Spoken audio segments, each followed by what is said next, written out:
the advent of the motion picture, filmmakers and audiences have been obsessed with crime on screen. It starts as early as 1903 with The Great Train Robbery. That film mostly follows the bandits as they carry out their plot. There's just some kind of illicit thrill in seeing crime be committed. This obsession continues today, as we see on several channels and streaming services. I am your cousin Bobby, and that intro was a highfalutin way of me saying it's noir night here on B-Movie Mayhem. We'll be screening 1948's He Walked by Night, a police procedural that inspired the series Dragnet. We'll also be interviewing Darkwater Rebellion, a band with a sound that brings to mind some of the best outlaws in country and rock. In He Walked by Night, you may recognize forensic specialist Lee as Jack Webb, who played Sergeant Joe Friday on Dragnet. It was on the set of that movie that Webb would meet Sergeant Marty Wynn and be inspired by his stories to create Dragnet. One other thing to look out for. The final scene is this fantastic chase through the underground sewers of Los Angeles. Mwah! With all that said, it's time for our interview. Darkwater Rebellion, welcome to the Dead Zone. Thank you so much. No problem at all. So let's start with you all introducing yourselves with your names, your instrument, and your favorite band. My name is Brent. I'm the singer and guitarist, and I have no idea who my favorite band is. Can I even say that? I don't even know if I can say that. We'll bleep it out, it's okay. All right. I'm Danielle, I'm the drummer, and I would say my favorite band is Grinderman. Grinderman. Good choice. Yeah, He's gonna piggyback I'm on going to you. He's gonna piggyback on piggyback. that. There we go. Grinderman is also You're up. probably my favorite band. I'm Fabiana Barca. I'm the bass player. Probably my favorite band might be Tool, but I want to say Darkwater Rebellion is like right there. A bit of a You messed up on that end. So you all describe your sound as Southern Gothic swamp rock, which I have to say is the most perfect self-description I've ever heard. How did you all land on that sound?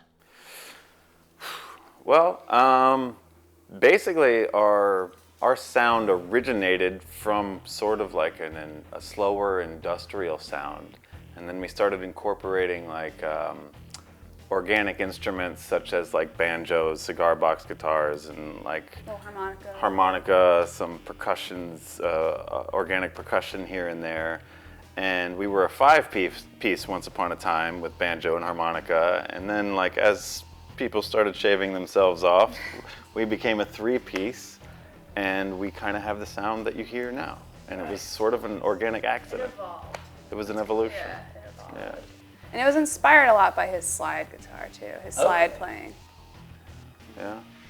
Yeah, I feel there was many different like Elements. There was a moment where like Danielle was playing percussions with her feet, and at the same time was playing the banjolin. banjolin, Oh, yeah. banjolin, and singing. We actually have a at the same music time. video you can see that's a very early version of us where we do a cover of Nine Inch Nails' Piggy. Oh, nice. And we have an upright player that's bowing it, and she's doing like foot percussion and playing the banjolin. And killing it, doing great. Different, completely different than what we sound like today. And then when she like moved up to like playing full drum kit and leaving that away, it totally changed our sound too. Everything changed. It was like it was just that evolution, yeah. So you all started out in South Florida in 2015, then went to LA, then ended up here in Cleveland in 2017. So my question is, why are you all trying to avoid LeBron James? No, but seriously, tell me a bit about your journey and how that impacted your music. Were there any moments from your journey that stand out in your memory? Getting on the road from like day one is probably what shaped us and what was the biggest chunk of our journey. Yeah. Like we were on the road from. We only played a couple of gigs down in South Florida Yeah. before we actually And we were out bought of a there. retired Greyhound bus from 1984. Something like that. 1984 Greyhound bus that we converted into an RV/bandwagon, and we lived on that for 2 years, going across the country. Yeah. Yeah, and that's kind of Yeah, so many memorable moments. I mean, in Vegas, in LA, in San Diego. I mean, and for sure, like probably the most, I mean, unfortunate event that we had is when we actually crashed that bus in the middle of a mountain in Montana. And when we were en route to moving to Cleveland. Yeah, Right. that was probably We were already that was a planning big to come. pivotal Yeah. change. yeah, That'll do it. all right. Yeah. That's yeah. Well, at the same time, a blessing in disguise. I feel that right after that happened, which was a crazy accident, our brakes stopped working while we were going down a hill. So it was totally crazy. But at the same time, like we all survived. We all were fine, and the dog and the cat were fine with us, and the instruments were fine. So Well, that's good. At least everybody came out unscathed. yeah. So related to the last question, your latest album, Macabre, sounds as if you recorded it in some dive deep in the Louisiana swamp with skulls and black candles all over the place. But you recorded it here in Cleveland. What is it about the city that helped you to record that album? It's a dark and spooky place. Cleveland is spooky. It birthed me, so Case in point. Yeah, I mean- our new album Macabre is very much a rendition of all of our thoughts and feelings on this amazing city that a lot of people who are from here, I don't know if I don't want to say they don't quite grasp it, or maybe they just have a different perspective on it because they've been here all of their lives or whatever. But from an outsider coming in here as like a new, crew in town, like we see this city as something amazing. Like we can have a way of life here doing what we love doing, and we couldn't do that in LA. We couldn't do that in Miami. We couldn't do that in Vegas. We couldn't do that across the country. But here, for some reason, we have a really good way of life. I mean, you're in our condo. Right? We could not have a condo in any other city that we lived in. And I think we brought a little of the swamp with us. I mean, we always stuck true to how we started this band, so I think it followed us around, Yeah. and it didn't leave when we got here either. So, every place you visit Yeah. impacts you in some way. yeah. And it's something about the lake. It's something about the trains around the bridge, the Very industrial. Yeah. Rust Belt. It's There's at some the same time, yeah. some griminess to it. Uh-huh, for sure. In the best way. In the best way. In the best way. Yeah, and also we have played with a lot of awesome bands while we were here in Cleveland that also have been, bringing a lot of experience and influences. I think the local art here in Cleveland also influenced a lot of like what we ended up creating in that album. Yeah. Right. All right. We'll be back with Dark Water Rebellion after the break. But first, get your notebooks and try to figure out the facts of He Walked by Night.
This is Los Angeles.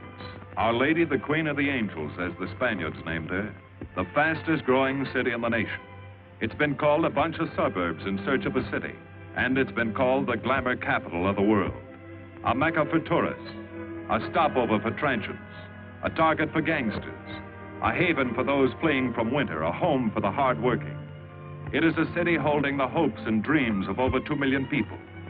It sprawls out horizontally over 452 square miles of valleys and upland, of foothills and beaches. Because of that vast area, and because of a population made up of people from every state in the Union, Los Angeles is the largest police beat in the country, and one of the toughest. We're going to take you into the city hall where police headquarters are located. Here in communications are the ears and voice of the police.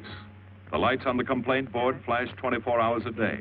Citizens reporting a prowler, a lost child, a man molesting a woman, an auto accident, a wild party. Spend an hour or two here and you will think the whole city has gone berserk. Minute by minute, the orders go out to the radio cars in the far-flung divisions. Watts and Wilshire and West Los Angeles. Hollywood and Hollenbeck Heights in North Hollywood. The work of the police, like that of woman, is never done. This is the case history of a killer, taken from the files of the Detective Division. The facts are told here as they happen. The story properly starts here in Hollywood Division headquarters at 1 o'clock of a June morning last year. Officer Robert Rollins had finished his tour of duty and signed out. It had been a tough day. He'd be glad to get home. His wife would be waiting up for him as she always did.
Hey, fella.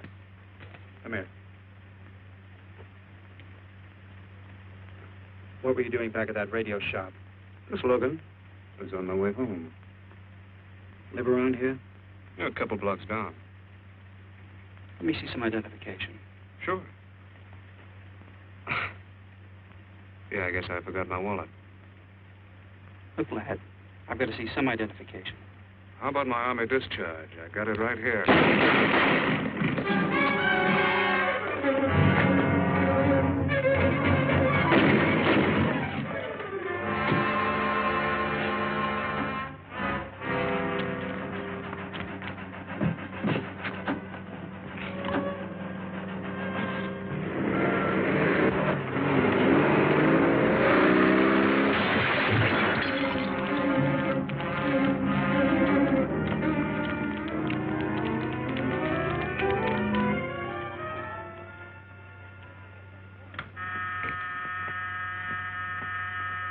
Police Department, Operator 27. I want to report the shooting of a policeman. Hold on, please. Give me that again, please. I'm calling to report the shooting of a policeman. What's the address? 5057 State Street, just west of Santa Monica. Just a minute. Receiving hospital. Operator 2. Operator 27, 5057 State Street, 5057 State Street. An officer has been shot. Send an ambulance. All units in the vicinity of State Street and Santa Monica Boulevard. Proceed at once to 5057 State Street, 5057 State Street. An officer shot. Code 3.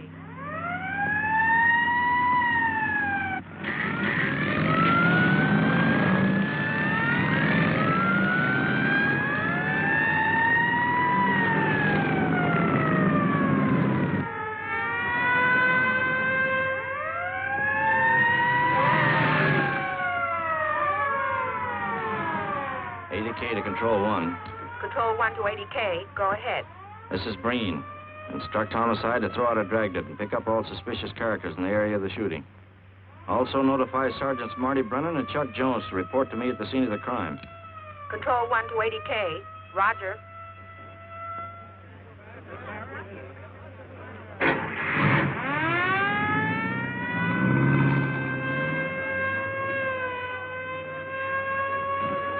I see. Well, what have you got so far? Well, not much, Captain Breen. A couple of cartridge cases. Oh, Marty, Chuck. Hi, Cap. Eyewitnesses? Who was first on the scene? Reported it. I was. I live here. I'm a light sleeper, but my hearing is good. And my Did cat... the officer say anything before he collapsed? Yeah, he gave a description of the fella. On the shooting of the officer.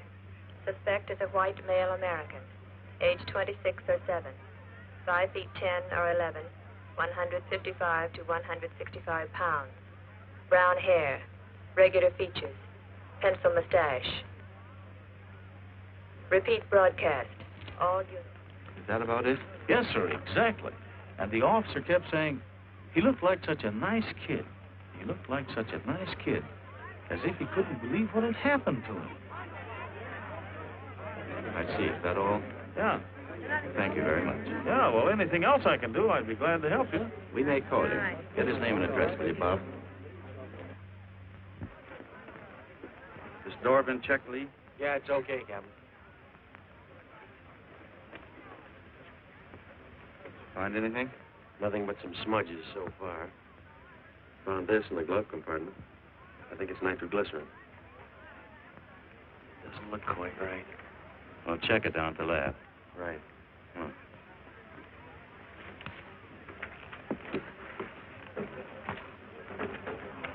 Open this up, Joe. No key, Captain. I'll try it open. Give me that bar, Frank.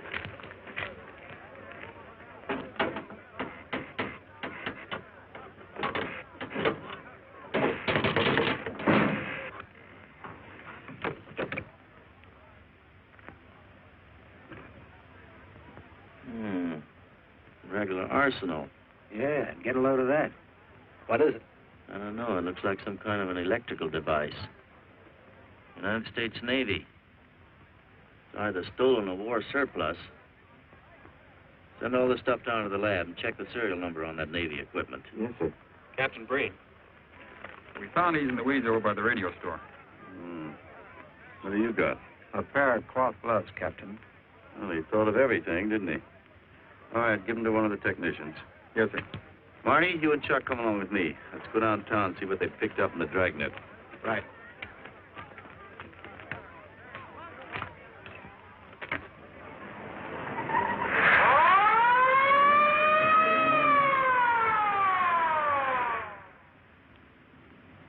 You know him, Marty? Yeah. I know his wife, too. Ever since high school. Captain, I wish you'd let Chuck and me handle this case. All right. I don't want any dead heroes. I just want the man who shot Rawlins. The suspects began to arrive at headquarters in droves. The police tossed every motel and hotel and many private homes in a 4-square-mile area around the scene of the shooting. Every available radio car and patrolman and detective was out on the dragnet. The strings were being drawn tighter and tighter. Many a man returning from a date or a late party or a poker game surprisingly found himself in a squad car, its siren screaming as it brought him to the detective bureau. The dragnet gathered in some strange fish, and many ordinary ones. All the rest of that night, the detectives probed, needled, questioned, quizzed. Everything was checked. Fingerprints, names, addresses, stories. Every fish in the net was examined. Most of them thrown back into the sea, not worth keeping. Except a few parole violators and slightly shady characters whose stories needed a lot of verifying. I wasn't prowling no cars. Just taking a walk, you know, getting in condition. You were running when the radio car picked you up. Yeah? Maybe that's why the guys call me Punchy. He's got a point there. 2 felony convictions, no warrant, no warrant. He's on parole. Book him, violation of parole. Let's have the next one, Joe. What were you doing in that vacant lot? The vacant lot. Lot? What were you doing in it at that time of night? Niệm của mình cũng cho lo ngồi ngồi siêu nổi là ngồi ấy 30 cái nền bia lúc ý lại của ngồi sinh thành nhé ngồi thành ca giờ tôi lừa đảo sang gì. You say your name is Ralph Henderson. So what? Well, you know, it's a funny thing, Ralph. There's a guy around this town that's been wearing your fingerprints. Only his name is Pete Hannon. Okay. So I'm dead. So what's one more confession in my life? Now you're talking, Hammond. Okay, Andy. Oh, Harry. What have we got here? Oh, some robbery suspects. Candidates for San Quentin. Handsome here is the big shot. He runs the outfit. Have a gander at his record.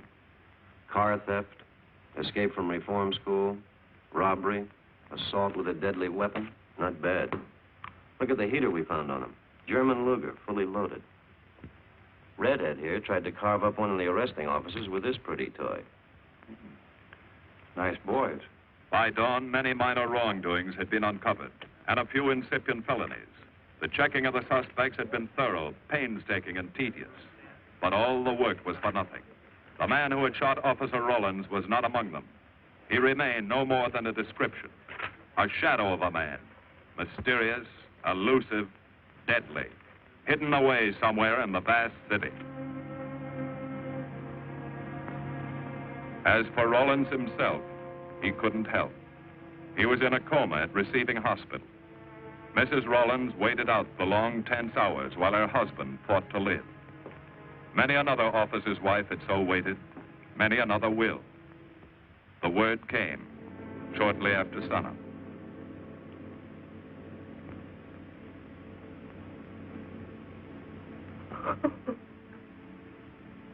Oh.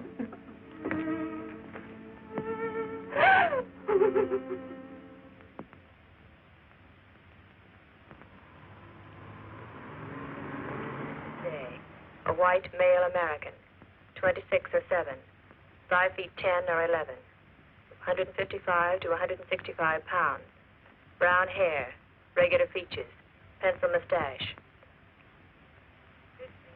This was no frightened fugitive.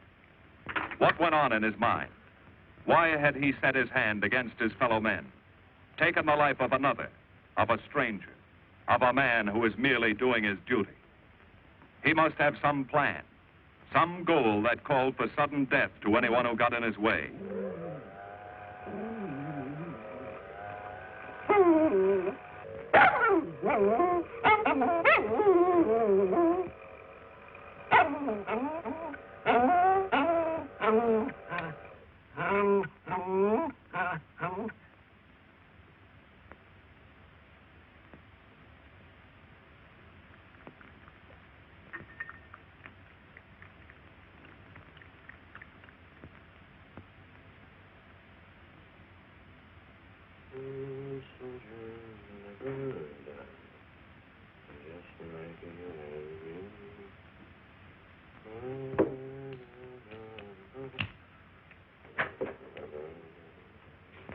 Good morning, boys.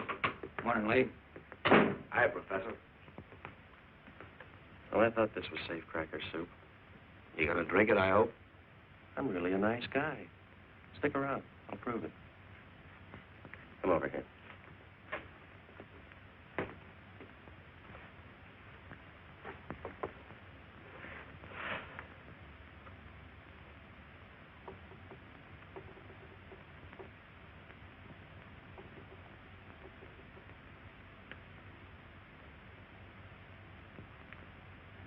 Hold this for me, will you, Chuck? Thank you. Now, if you'll hand me that hammer, Marty. Thank you.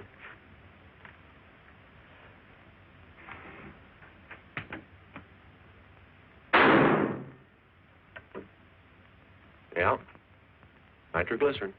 I didn't ask for a collection of fingers, just fingerprints. All those nice fingerprints on the car belong to the man it was stolen from, Cap. Nothing on the guns or picklocks? Not even an interesting smudge. The gloves? Common type, worn by undertakers. I'll check on them. They won't show anything. What did your scientific test show? A couple of little things. Tool identification on these picklocks. I got one under the scope. You want to take a look? Yeah.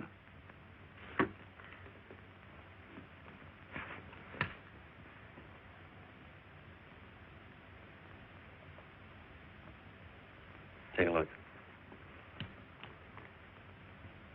I see. Well, it seems to tie the tool up with the lock. If that microscope could only tell us who did it. I'm working on that. No, only an amateur would carry that liquid dynamite in a car. This boy's no amateur. Took the precaution of desensitizing it so it'll take normal shock. Took a lot of other precautions, too. No fingerprints, no identification, nothing definite. Except he's scientific. Knows electricity. Is inventive. Yeah. I'm happy on the trigger. This is Captain Breen. Get me Captain Stevens a burglary, will you? I hate to disappoint you, Lee, but I think you've come up with something. Hello, Steve. How are you? Did your daughter's marriage come off all right? Good. Look, Steve, on those burglaries of electrical equipment lately, were there any where picklocks were used to gain entry? Good. Well, let me know if there's another report of one, will you? I've got an idea the Rawlins killer may be tied in with those. Fine. And give my regards to the newlyweds, too. So long, Steve. Well, what are you waiting for? You've got a job, haven't you? Get going. Yeah, let's go, Junior. Hold this for me, will you, Lee? Thanks. And so, with no fingerprints and only a vague description to go by, Sergeant Brennan turned to the modus operandi file. A criminal, like any human being, has his own habit patterns, unconscious traits that can lead to his downfall.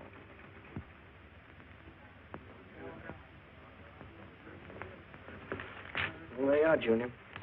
List of burglars who use picklocks for entry. Oh, great. This narrows it down to just a couple of hundred suspects in this area. Give me a match, will you? That may not be so bad. This guy's improved on the system. Maybe he's left his trademark on some other job. Well, here we go, legging it all over town, asking a million questions. What you paid for, isn't it? Am I paid to associate with you, too, Junior? You could do worse. Not this year. Come on.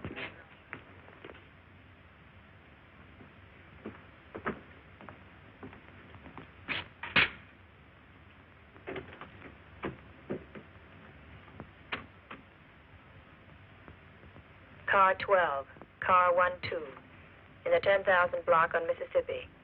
A 394-15 disturbance.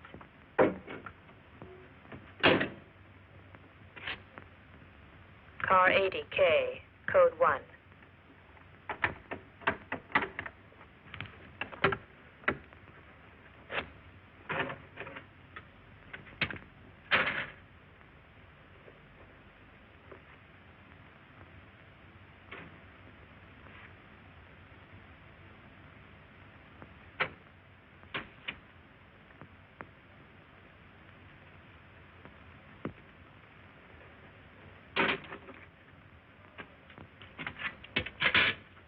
All units, on the broadcast of the suspect arrested in the shooting of Patrolman Rawlins.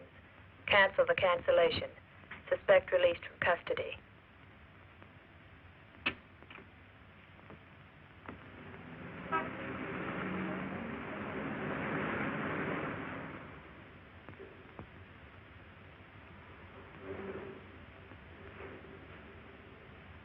Oh, hello, Mr. Martin. You find Mr. Reeves in the machine shop.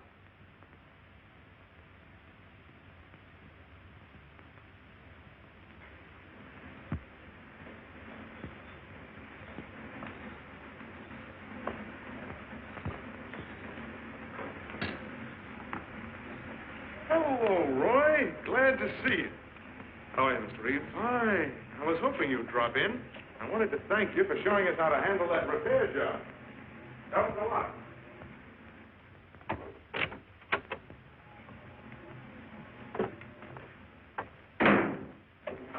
Oh, what have we got this time?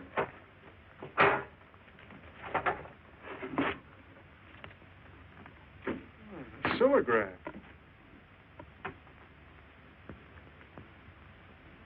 Well, there are plenty of these around, Roy.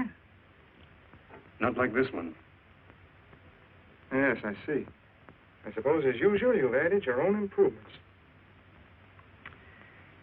You know, it seems wrong that a man of your talents should bother consigning equipment for rental.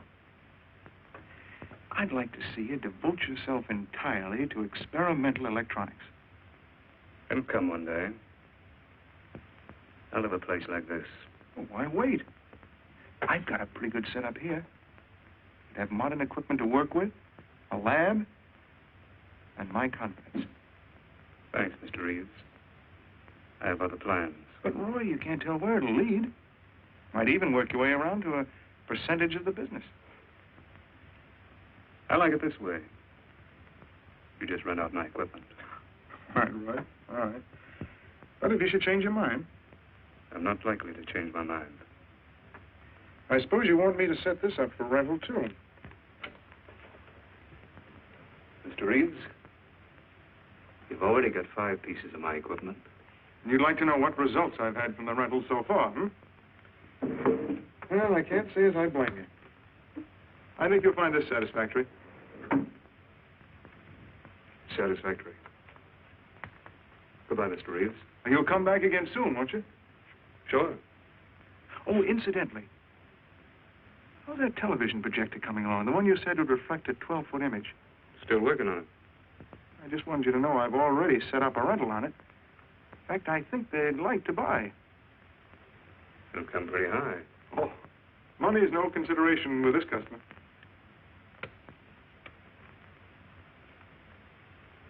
Tell him he can pick it up tomorrow. I thought you said it wasn't finished yet. It'll be finished.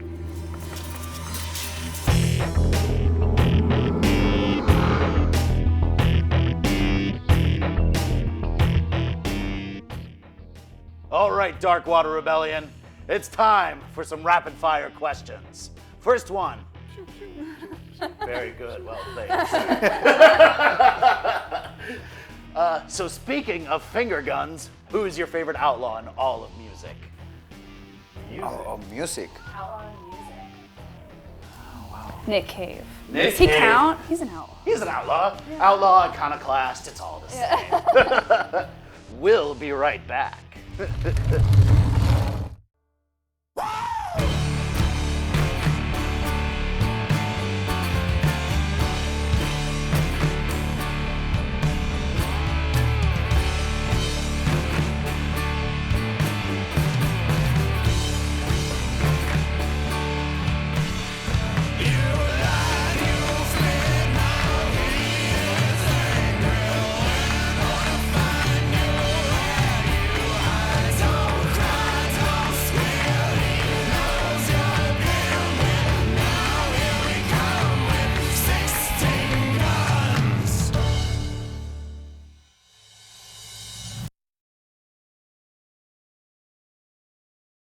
Take a look under your bed. Find stuff under there? What about jobs? No? Now try your closet. Still no jobs? Just more stuff? Well, you really have both. See, stuff is defined as household articles considered as a group. Sometimes this stuff is no longer needed. Wait, no longer needed? That can't be right. Because remember those jobs you were looking for? Those are really needed, and they're the stuff inside your stuff. Our job is to unlock those jobs, and it starts when you donate your stuff to your local Goodwill. Here's how we do it. When you donate to Goodwill, we sell your stuff to provide job training for people right here in your community. So just by teaming up with Goodwill, you help create jobs. And isn't that worth parting with the leftover keytar from your 80s cover band? Goodwill. Donate stuff, create jobs.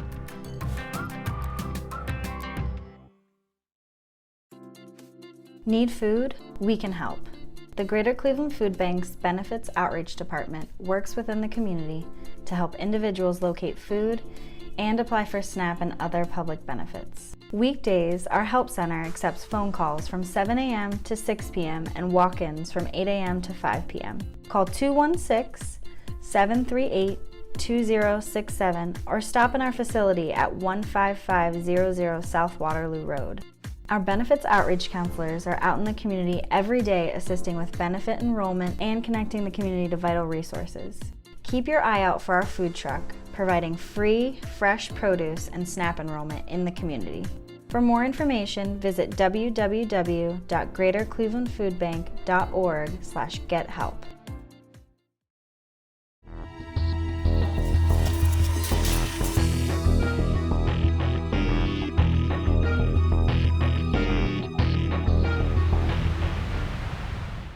Okay, next question. Favorite criminal in all of film and TV? Me? I don't know. Not you. He knows the TV stuff. Come on, you're like a Favorite savant criminal? of all. Like... There's the outlaw Josie Wales. You can't really deny that. I have a personal one. It's just Mickey and Mallory from Natural Born Killers. There you go. Val Kilmer's Doc Holliday. Yeah. You know, Yeah. Lee Van Cleef in anything. I knew he would have a good answer. All right, back to He Walked by Night here on B-Movie Mayhem.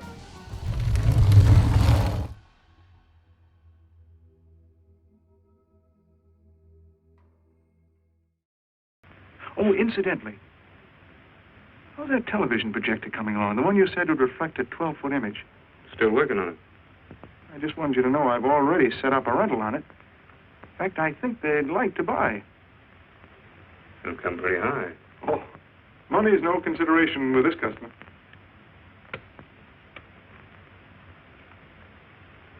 Tell him he can pick it up tomorrow. I thought you said it wasn't finished yet. It'll be finished.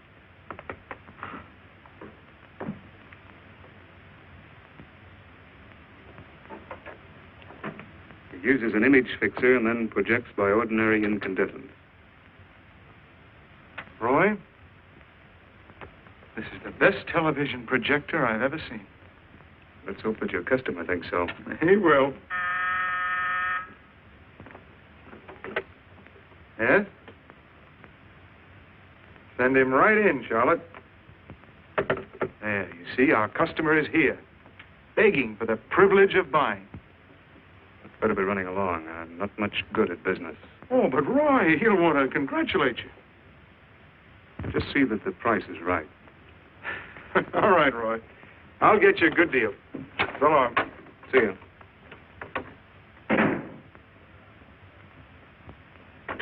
Well, Mr. Dunning, come in. Isn't it a beauty?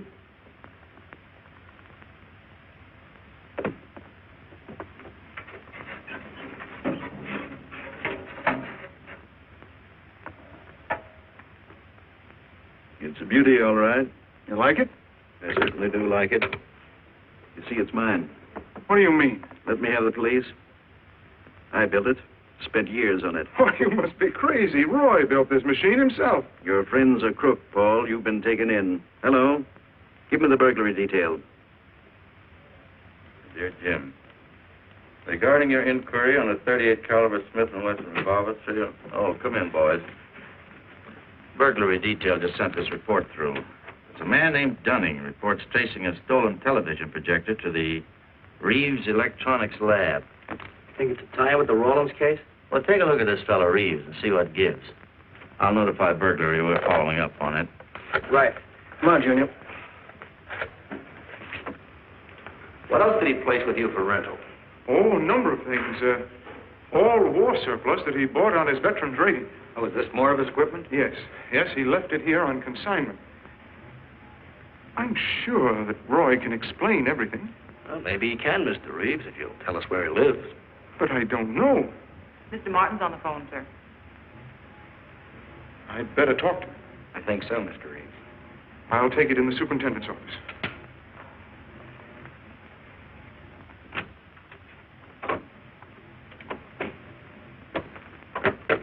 Tell him that you sold the set, and his money's waiting for him here. Find out what time he's coming by. Put Mr. Martin on. Hello, Roy? Yes, I've sold it. Your money is waiting here for you. Yes, I'll be working late tonight. What time will you be by? First thing in the morning. Well, maybe you better come in tonight, Roy. A couple of things I want cleared up. Like what? Oh, technical things. Besides, I don't like to leave the money in the plant overnight. How about 8:30? Fine. I'll see you then. I'll leave the front door unlocked.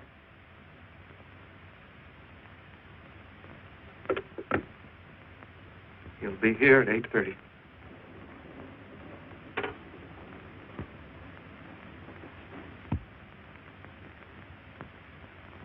Well, I'll just run along home and get some dinner. We'd like you to stay too, Mr. Reeves. Why? For company. You want to cooperate, don't you, Mr. Reeves? Certainly. Good. Now, you just wait in your office. We'll be around. Very well. This way, gentlemen.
Reeves.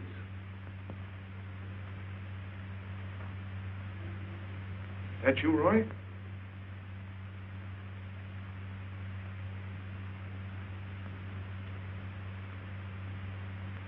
Go outside and block that alley door.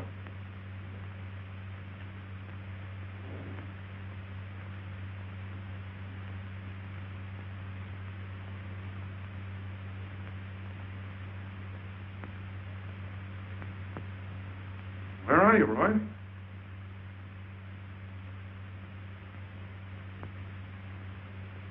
Who's in here? No one. I'm alone.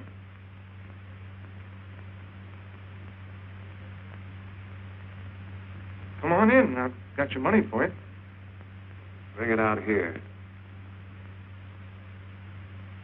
All right. Just a minute.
No. None of them even looks like Roy Martin. He had such a fine face. Didn't keep you from carrying a gun. Or didn't you know that? No, I didn't. I told you all I know, all he ever told me. What about his friends? Didn't he have a girl? No, I don't think so. He had no interest in anything but electronics. Where did he pick up the subject? Books, magazines. Mostly from the Signal Corps. He was attached to a radar unit. Get a teletype off to the War Department. That might help. Yes? Ready on your call to receiving hospital, Captain Breen. Hello, this is Captain Breen. What is the latest report on Sergeant Jones?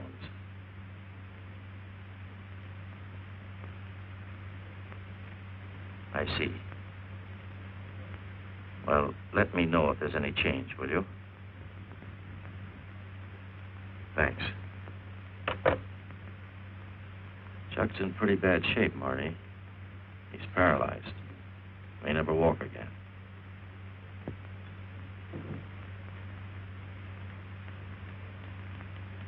Oh, I'm sorry.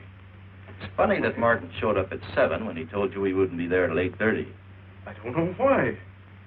Except he was always unpredictable. I'll tell you why. Because you warned him. That's why he came early. That's why he came in the back way. But you heard me tell him the front door would be open. And the key didn't let him in the back way? He must have had one made. Why don't you tell us the truth? Marty.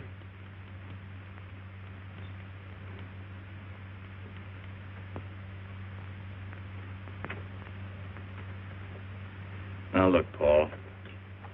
You can make it a lot easier for us to believe your story if you'll just give us some facts. Something that might help us. I told you all I know. I've been gullible, all right, letting him make a fool of me. But I'd do anything to make up for what he did to Detective Jones. Sure you would. You can go now. Oh, thanks. Thanks. My friends, they can vouch for my character. That's good. We'll call you if we need you. Thank you very much. I think he's telling the truth, Marty. I think he's just gullible, like he said. What about the stolen stuff he was trying to peddle for Martin? We'll use it for bait. Maybe Martin will come back for it. Then we can ask him. Here. Nevertheless, I want a 24-hour tail put on Reeves, and I want a watch on his home and his factory. Right. You can keep those. Okay, Captain.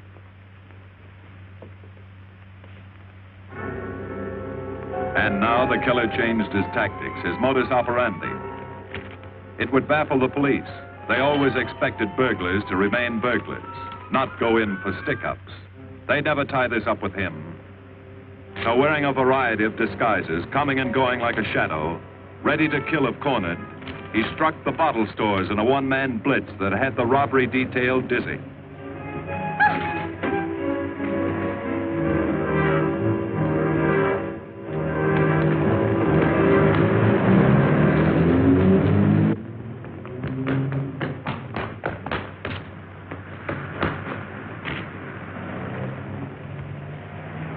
The killer, always resourceful, always thinking along lines that would baffle his hunters, had discovered an ideal avenue of escape. Under Los Angeles is a vast and intricate system of huge storm drains built to siphon off the flash floods of the rainy season. Many of the tunnels are large enough for 2 cars to drive abreast. Here were 700 miles of hidden highways, ideal for the use of someone who needed to hurry from place to place without being seen. Ideal as a hiding place for guns and supplies in case of emergency. What is it, Lee? Well, the reason I asked you to come over is I think I've hit on something. An identification? No, not quite, but a tie-up. Now, these are the shells from the gun that killed Rawlins. These were fired in the liquor store holdup in which the bandit got away. And these were fired at Chuck. Now, as you know, every ejector, even in guns of the same model and caliber, is different. Each one leaves its own markings on the cartridge casing. Now look at these fine striations, this deep gouge. The same on all 3.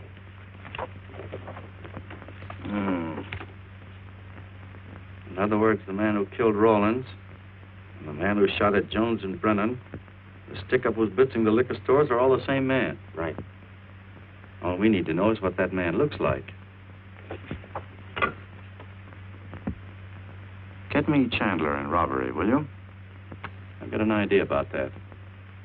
Also, it'll give us a chance to see if Reeves is on the level with us. Steve, Breen, about those blitz holdups you're on.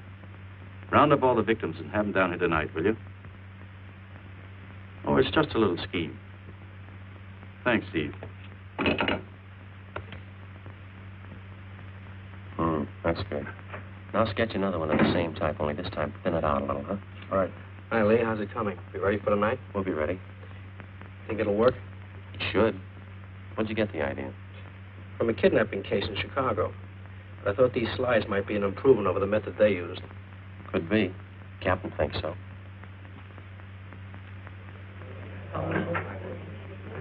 Good evening, ladies and gentlemen. May I have your attention for a moment, please? You've all been asked to sit in on a little experiment tonight. We're going to try to build a picture of a face. A face of a man who's cunning, resourceful, and deadly. He's a man who killed a police officer. Now, some of you he held up at the point of a gun. You may have seen his face, remembered something about it. And we want you to tell us exactly what you remembered. Whether it's his hair, eyes, nose, or mouth. And we're going to try to put those pieces together so that they add up into a picture of the face of the man we want. Now, you can see how we're depending on you. Lights? Now, first, we're going to concentrate on the type of hair our man had. And if the picture looks anything like his hair, I want you to speak right up. All right, the first slide, Lee.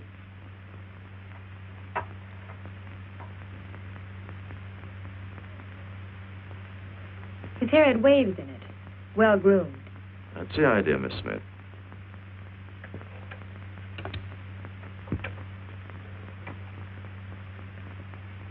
Is that any closer? No, it was parted on the side.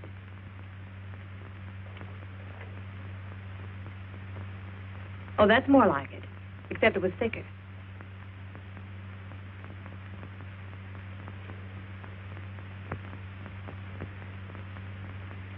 Oh, that's very close.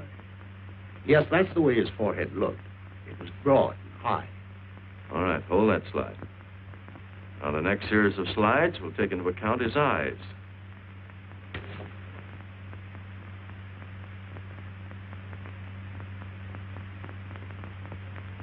Oh, 1 minute, please. Wait, 1 minute. His eyes were a little like that. Maybe a little smaller, like beads. Go on, Lee.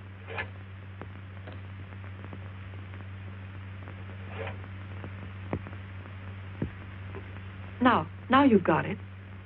Now, hold that slide, Lee. Anyone else? That looks like him, only a little madder. He had a patch over one eye when he come into my place of business. I remember noticing that the one showing was blue. Well, the guy that stuck me up had on horn-rimmed glasses. He was wearing a Band-Aid across his nose when he knocked me over. Uh-huh. All right, hold that, Lee. Well, so much for the eyes. Go ahead.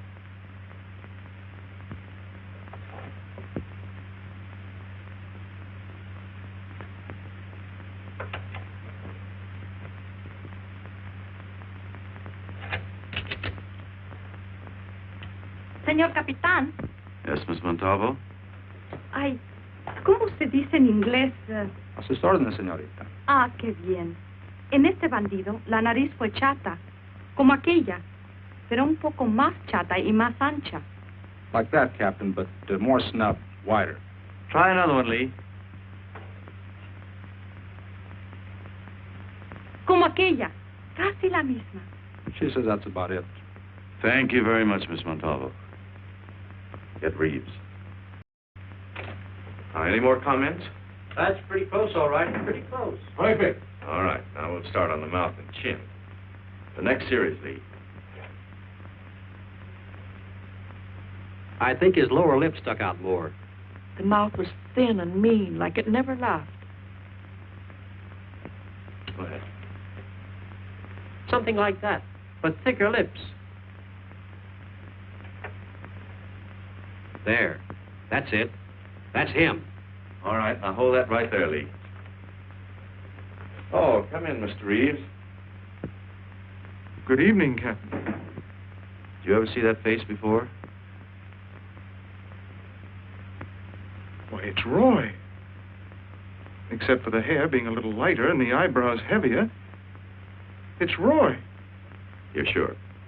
I'm positive I'd know him anywhere. Lee, I want a retouched photograph. Now lighten the hair and give more body to the eyebrows. Right. Lights. That's all. Thank you very much. You've been a great help. It's positively amazing how you found out what he looks like. Well, we're looking for an amazing criminal, Mrs. Johnson. Thank you and good night. Good night, Captain.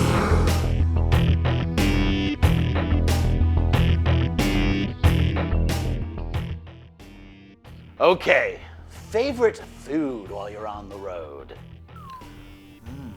I can tell you that when we were on the road, these two cooked the best and the most. These guys were the chefs of our entire bus extravaganza. Lots of beans and rice. Lots of beans and rice. Very good beans and rice, though? Oh, Good yeah. beans, rice, Oh, and yeah. chicken. Lots of beans, rice, and chicken. Yeah. can mess up beans, Arroz rice, con and pollo. Arroz con pollo. Her arroz con pollo is amazing. Oh. I just remember watching Game of Thrones while eating arroz con pollo. It's one of Yeah. my favorite memories from the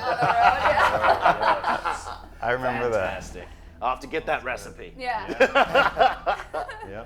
All right, we'll be right back with Darkwater Rebellion here on B-Movie Mayhem after this.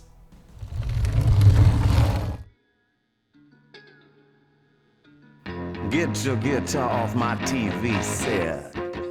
I changed the channel and you might regret it. And across me, brother, and you will see. 'Cause ain't nobody safe from me. Oh, Lord, no.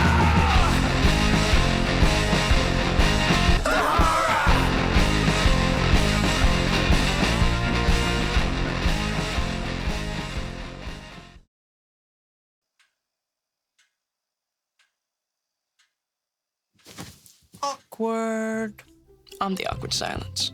You try to avoid me, then there I am again. But an awkward silence can be a great thing.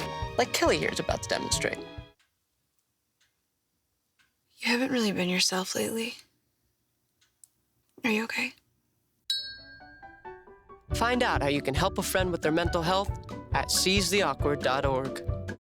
It's a big responsibility. Oh, it's huge. I know, it's huge. And the salary. Oh my god, yes. I Right? mean, like, I was about to move in with my parents, and right before, yeah, so this saved me. I really believe in you, you know? Thank you. It's nice to hear that from someone. These are cool. Did you, what did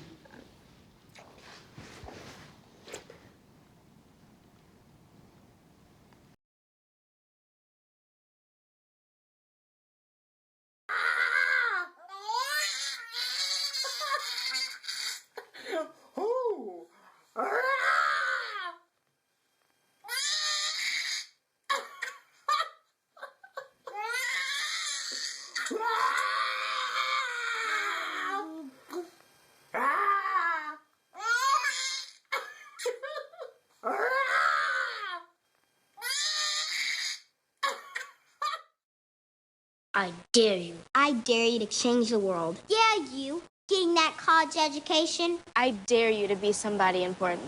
Like be a teacher. Or a reality TV star. I dare you to stand up here. To call the shots. To be a role model. An inspiration. An innovator. To be a teacher. Think you can change my life? Make me excited about science like you? Have a career that really means something? Then do it. I dare you.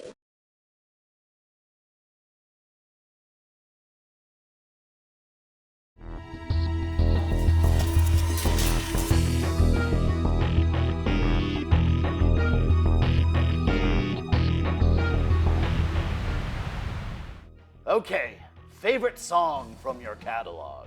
Whoa. I'm gonna go with 16 Guns from our new album. I think that's my favorite. I feel like I Take Care of My Kids is one of the songs that people seem to point out a lot. Yeah. Or Bad Man. I don't know. I don't know. I don't There's know so if I'm many. prepared to respond this question. I'm not emotionally prepared. They're all your favorite, they're all your babies. Yeah, well, but I got to agree that the one that really, like, every time I play it, just like something magical happened there. That I always feel it is with I Take Care of My Kids. Yeah, but those two are very good songs. It's just so hard. Right. All right, let's see how the hunt for the cop killer / electronics bandit is going. Back to He Walked By Night.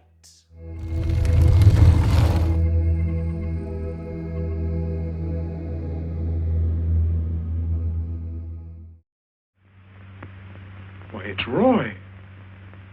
Except for the hair being a little lighter and the eyebrows heavier. It's Roy. You're sure? I'm positive I'd know him anywhere. Lee, I want a retouched photograph. Now lighten the hair and give more body to the eyebrows. Right. Lights. That's all. Thank you very much. You've been a great help. It's positively amazing how you found out what he looks like. Well, we're looking for an amazing criminal, Mrs. Johnson. Thank you and good night. Good night, Captain. And so the face of the unknown killer, built up from fragments of evidence, was sent out all over the country. To chiefs of police, to sheriffs, to county constables and county jailers. To the wardens of prisons. To all postmasters and postal inspectors. To the agents of the Treasury Department. To the FBI. They showed that picture to the inmates of jails and prisons, to men with a wide acquaintance among the cat burglars and the violence boys. Informers and conmen and sharpshooters were quizzed, those on the fringe of crime and those deep in the rackets. Many wanted to help. Nobody could. No one in the underworld recognized that mysterious face. He was as unknown as if he had lived in the 16th century.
Reeves.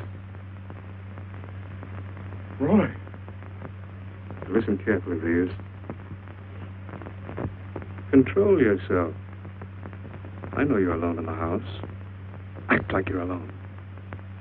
Cops are watching every move you make. The police here? I got you staked out like a muskrat hide, watching you around the clock. Here at your plant, tailing your car. Sit in that chair. Pick up 3 books.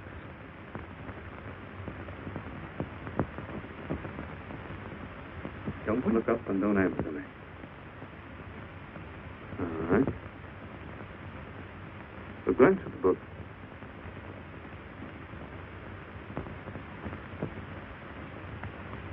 Pick one of them.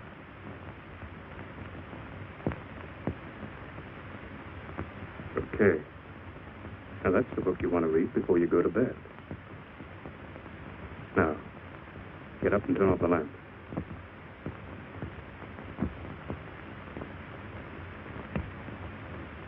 Come here. Come here.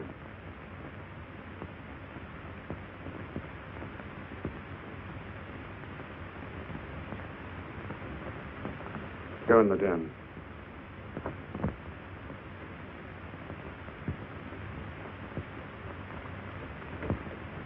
Pull those drapes back.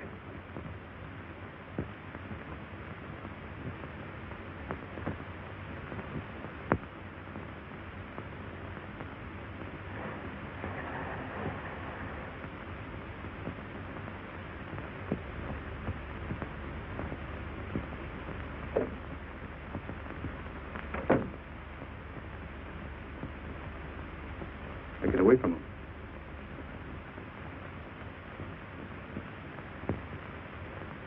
What do the cops know about me? Not very much, Roy. No fingerprints. They haven't even got a picture of you. They're trying to make one.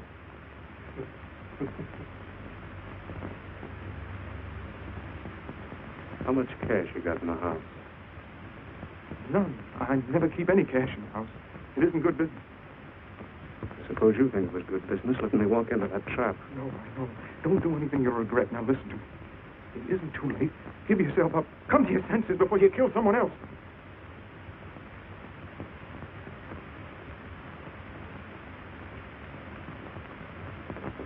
What do you mean, someone else? What do you mean? Nothing. There's 2 officers. They said one of them might die. He's still alive, isn't he? Reeves? I never thought you'd stooge for the police. You almost got me killed. Roy, you know the police are right outside. You'd never get away with it.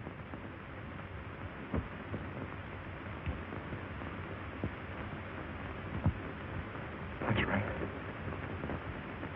Now you're being sensible.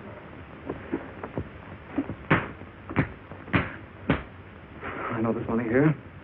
Where is it? Don't worry. I'll get it.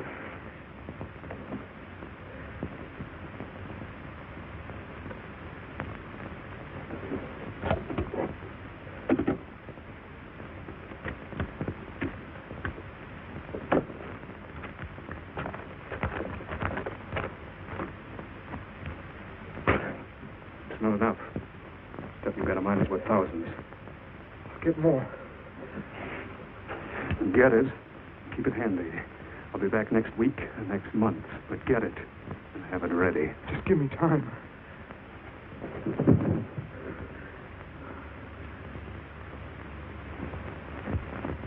Oh! Look, I don't want policemen outside my house following me around. That's what made Roy suspicious. I'm leaving in the morning. I'm afraid I'll have to disappoint you, Paul. Unfortunately, you're our bait. I won't do it. I've done enough. Look, no one's done enough until we find this killer. I asked you to keep a sharp lookout on this house, Marty. I did. 2 of the best undercover men in the department were assigned here. That didn't keep Martin from getting in. What's the matter? You tired?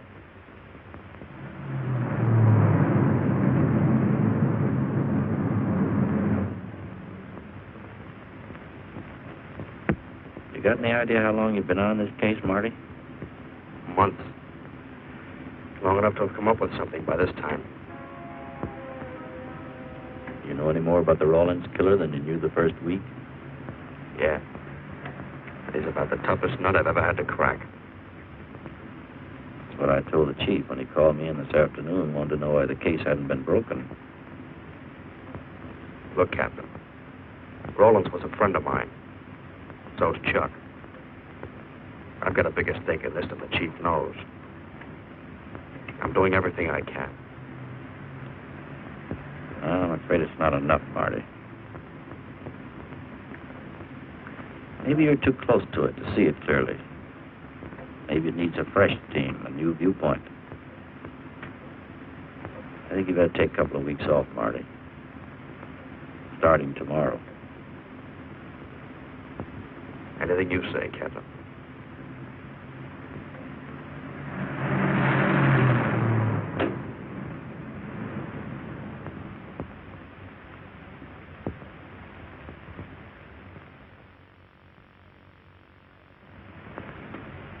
Hiya, Marty. Hi, Chuck. Meet Miss Scanlon, my new bodyguard.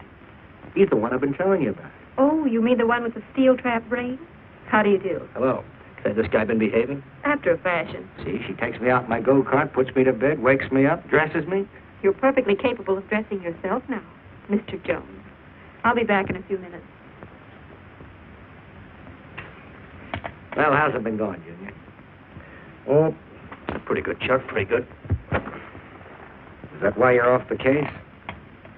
How'd you know? Breen was in to see me this morning. Oh.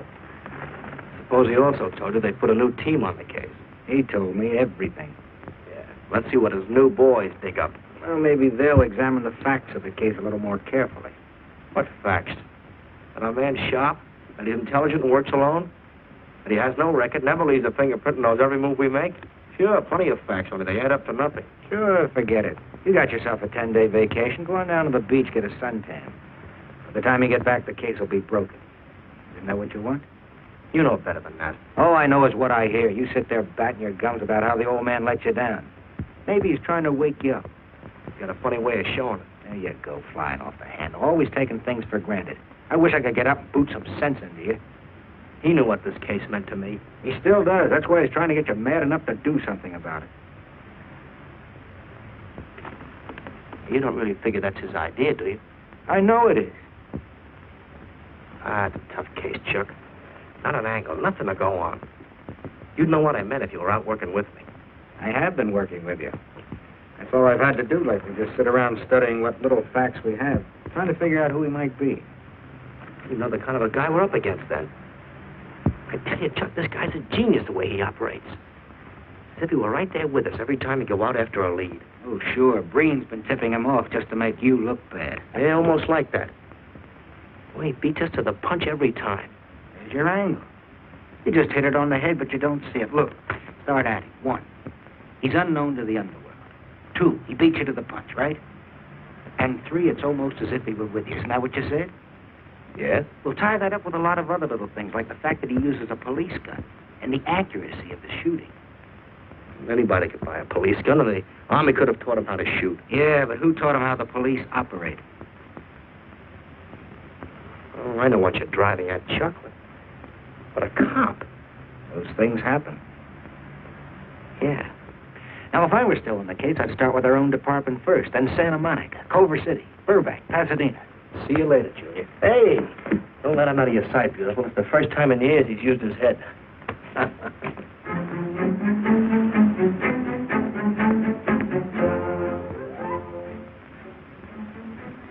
Could you get a print of every mug we take? We always send LA a copy, Sergeant. It's personnel photos I want. You mean of our boys? That's Roland's killer, isn't it? That's right. You checked your own department. We did that first.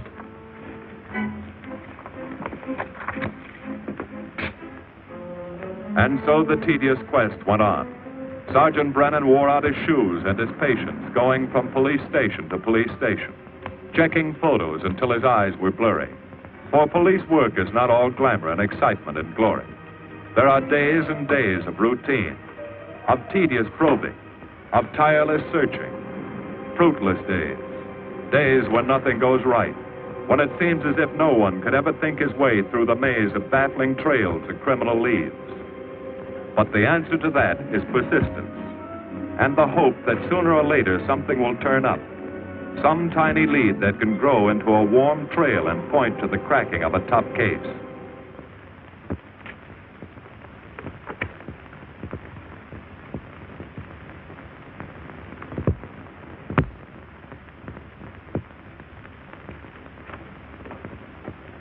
Well, that does it, boys. Can't say I'm sorry you didn't find him in here. I'd hate to think it was a cop. Doesn't seem to be anybody. Just a lot of pieces of a face that never existed. Would you mind if I see that again? Sure, frame it. Put it on your dresser. Wait a minute. He wasn't a cop. He was a radio technician right here in our dispatch office. What did you say? I'm saying he worked here in 42. Well, come on, give. I remember the kid well. He was sort of strange, never bothered with anyone in the department, just kept to himself. But he was in line for promotion when he was drafted. Where was he living at the time? I don't remember. Try the dead files. He never asked for his job back after the war. I remember writing to him about it, though. He was an excellent worker. Oh, yeah, here we are. Yeah, this is it. Took a while before he answered, but like he says in the letter, he wasn't interested.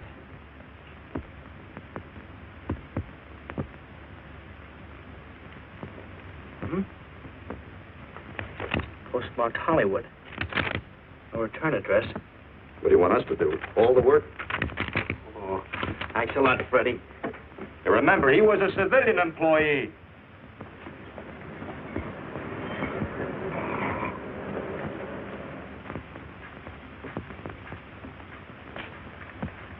Well, how about it? Anybody recognize it? Not on my route. I never saw him before. Okay, fellas, thanks very much. I thought for a minute. He had that face. I wondered. Yeah? Well, this may not mean anything, but he looks like a guy that's on my route. He never gets any mail, but I see him around there all the time. He lives in one of the courts. Where? Come on, I'll show you. It's not that easy. What time does your route take you past those courts? About 9 o'clock. Why? Just thinking.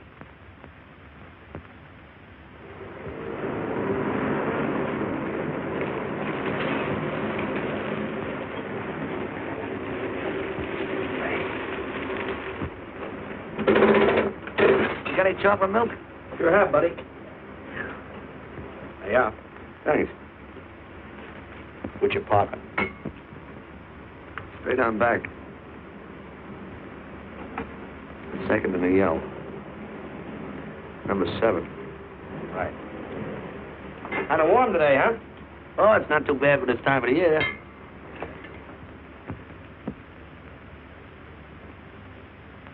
Good morning. Morning. Your mules are out, aren't you? We had substitute. What happened to the elephant? Sick. Oh, what's the matter with him? I don't know. I catch everything. Hear about it on the radio, and next morning I got it. Too bad. You aren't very social. The regular fellow always stops and talks to you. Sorry, Letty, I'm a little late this morning. I was hoping maybe you could help me. There's something very funny going on in this court. Yeah? I was scared to go to the police with it. I thought maybe I might be poisoned. What? Yeah. By the manager. She's a witch. She's a what? A witch. She puts poison in my milk. Oh, I see. Look. You switch the bottles when she isn't looking, see? Drink our milk. Then you'll be safe, right?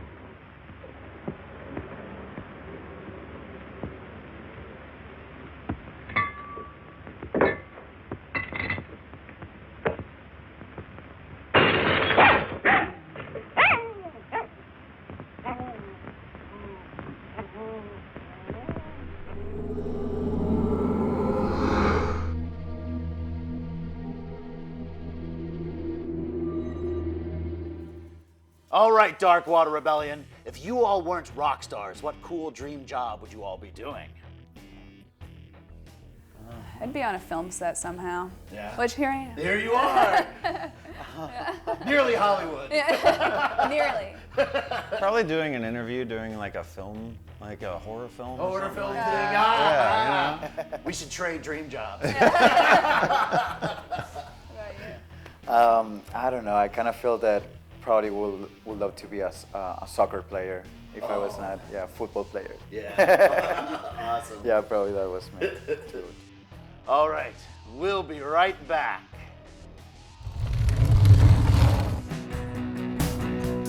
White on white, translucent black beams.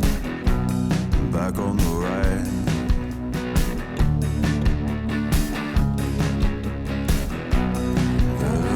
Lucy's dead. The bats have left the bell tower. The victims have been bled. Red velvet lines. The black box. The ghost is dead.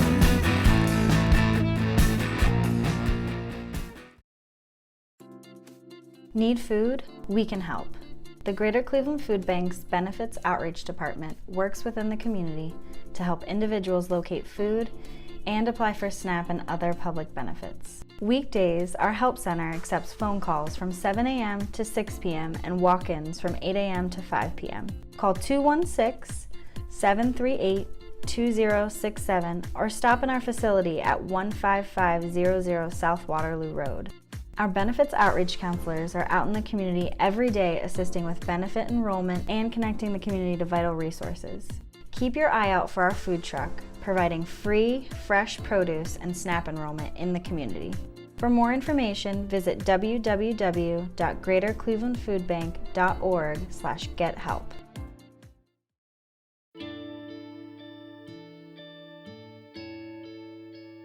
Calls me googly eyes.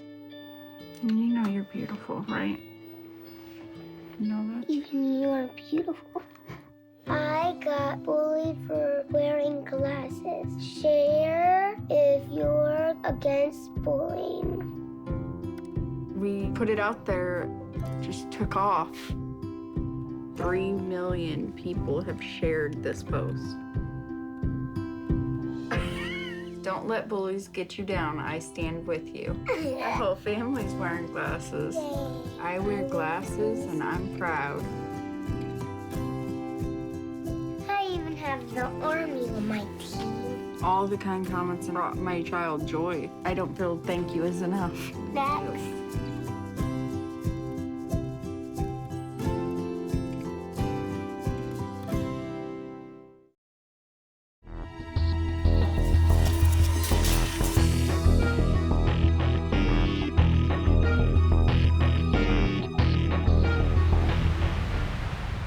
All right, final question, and this one is very important. Let's say the three of you are facing a gang of the worst scum of the criminal underworld in cinema. Which hero or anti-hero do you want by your side? Bernie Sanders. Bernie Sanders, yes. Yes, Bernie 2020, everybody.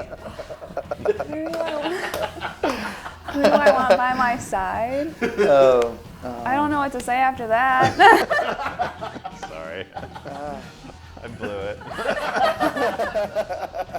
Well, on that note, it's time for the stunning conclusion to He Walked by Night.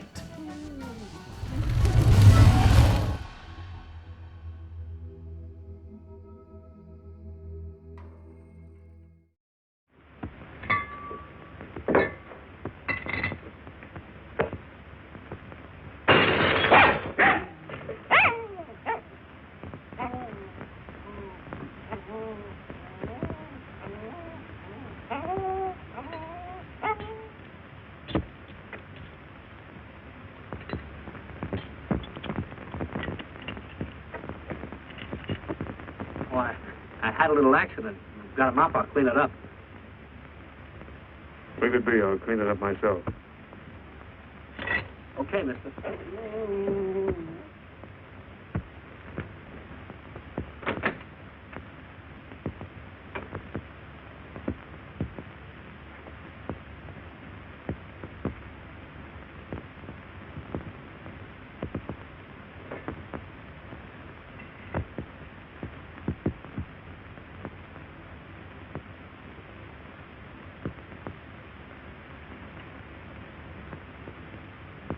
place is called Bellevue Court. I drew this from memory, but it's pretty close. That's where he's hiding out, right there. You sure he's our man, Marty? Captain, I couldn't go wrong on that face. He's our man.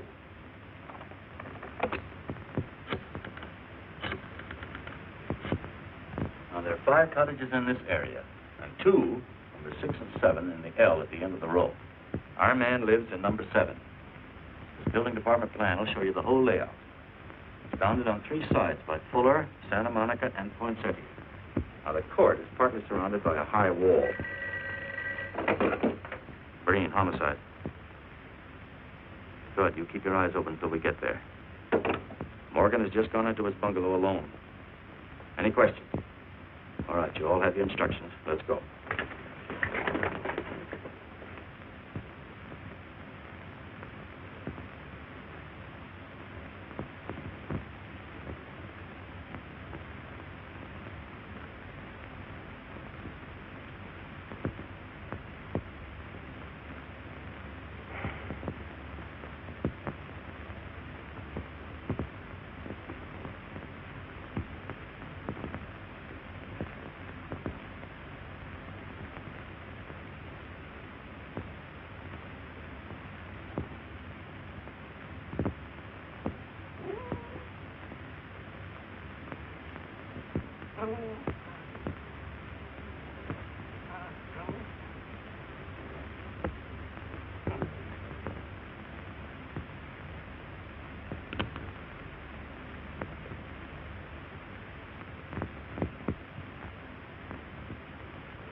We're out on time.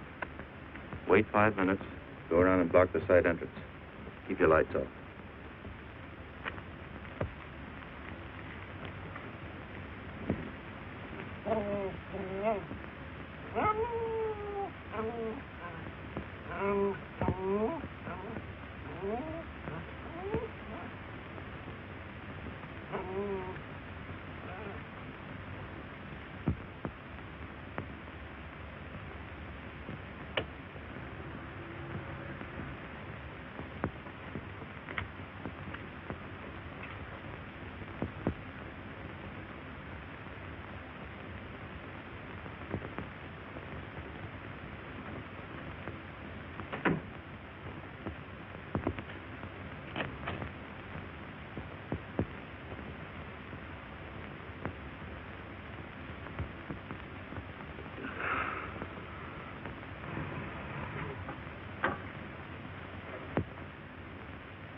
He's loose. I want a radio car in a hurry.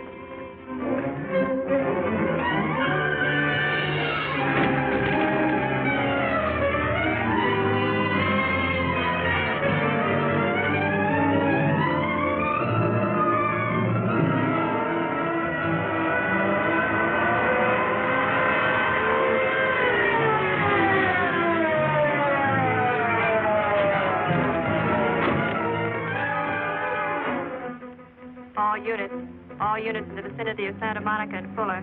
The murder suspect in the Rawlins killing is at large.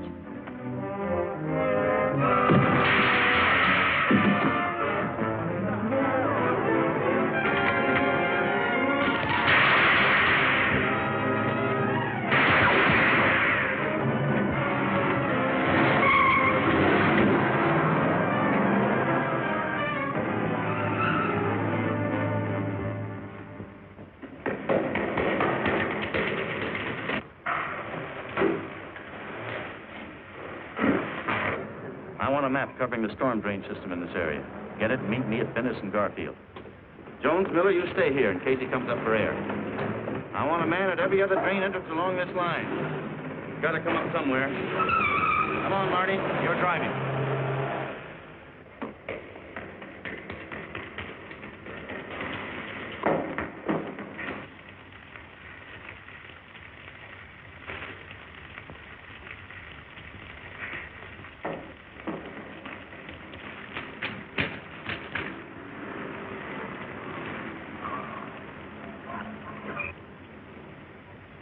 Keep this drain covered. It's liable to pop out anywhere.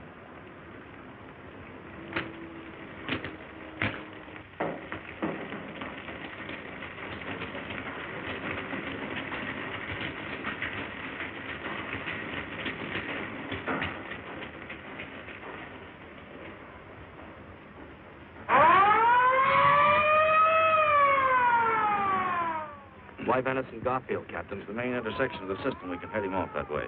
ADK to Control 1. Clear frequency 7. This is an emergency. Control 1 to all cars on frequency 7. Stand by. Control 1 to ADK. Go ahead. Notify homicide. Send the following to Venice and Garfield.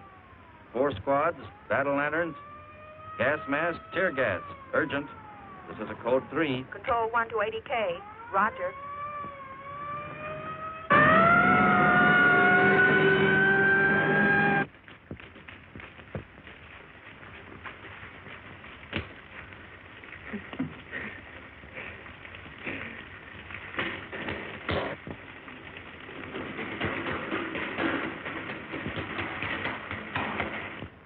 Probably head down this main drain to where it comes out at the Rio Hondo.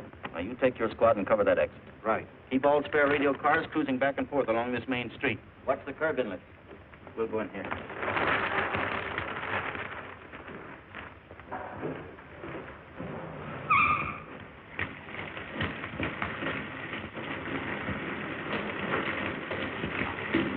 Any sign of him? No. And we've searched every foot between here and the Rio Hondo outlet.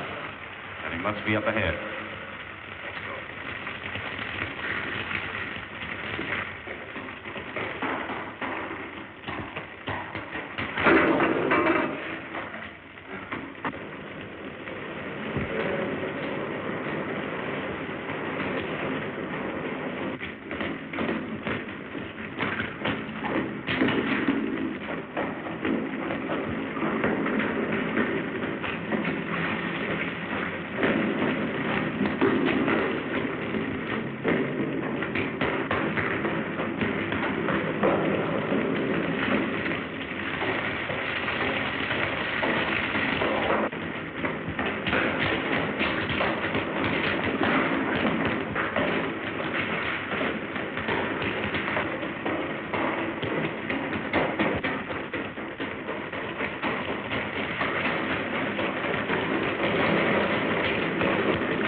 That's done.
All right.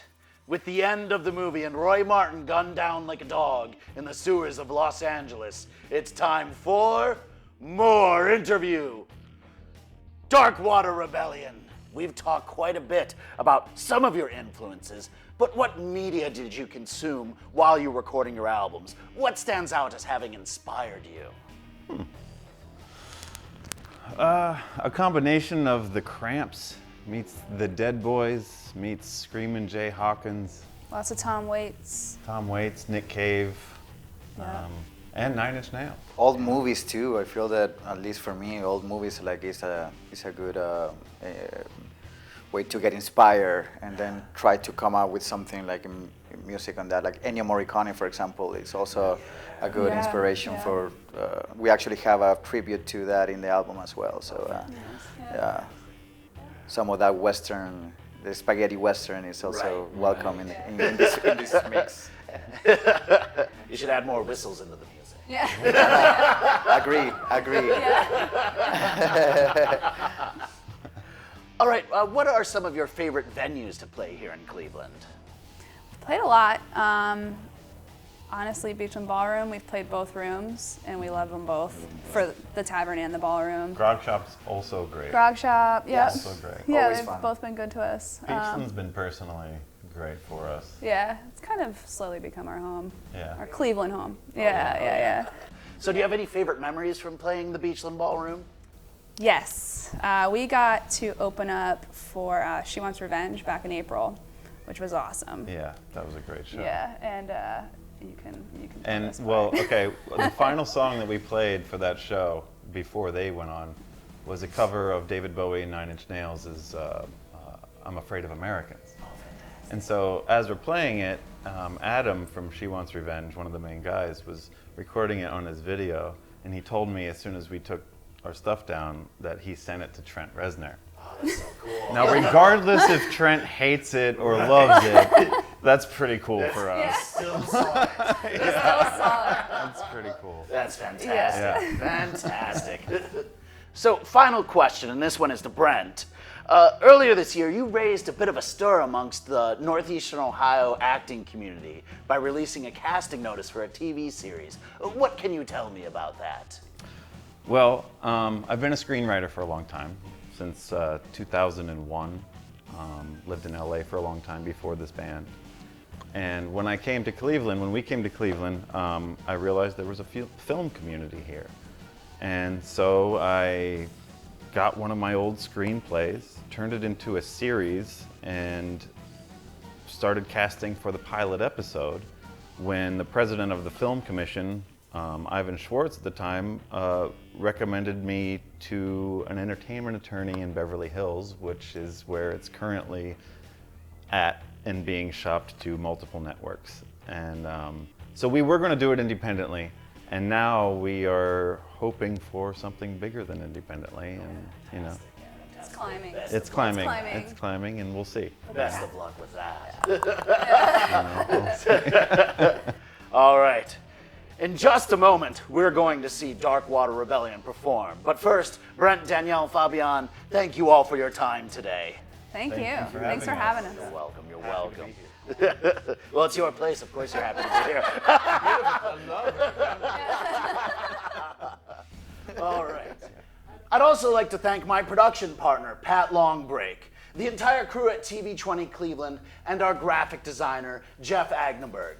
I'd also like to thank Jeff and his beloved Cricket for helping us set up this interview today. Remember to email your comments and questions to cousinbobby216@gmail.com and to follow me on Facebook and Twitter. And now it's time for Chamancy by Dark Water Rebellion.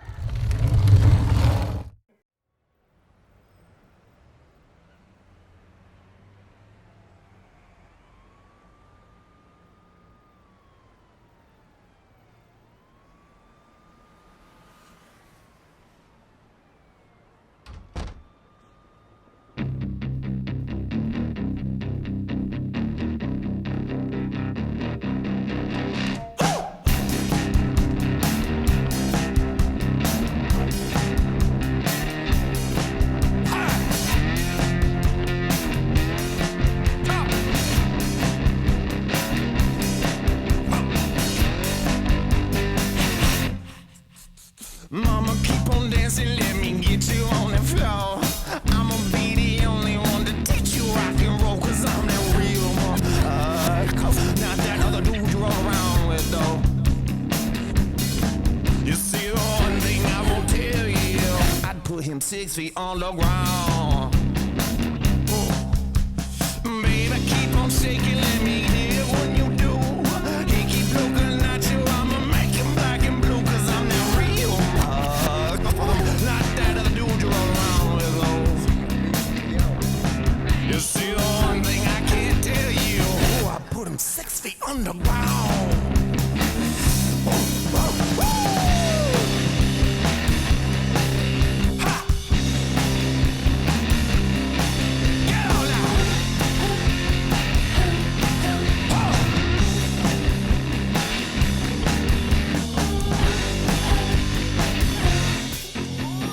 Darling, keep on moving, I'ma be your boogeyman. Trying to find a way that I can make you understand. I'm not real. Not that other chick you roll around with, though. You say the one thing I should tell you, I'd put him 10 feet underground.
I love how you say Jeff and his beloved Cricket because they don't. A lot of people don't know that. Like he sounds like a little cricket that he loves. Exactly. Everybody's gonna be like, is he talking about a woman?